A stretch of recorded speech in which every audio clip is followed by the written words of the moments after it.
So time check tayo mga ka-highway, alas 3 na ng tanghali ngayon. So tingnan nyo yung ginawa ng bagyong uwan, no? Yan, yung mga puno pinagtatanggalan ng mga pinagtatanggalan ng mga dahon.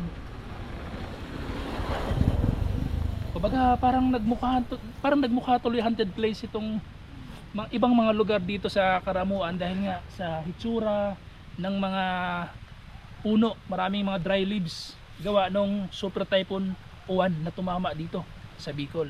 Tara, doon tayo sa port area.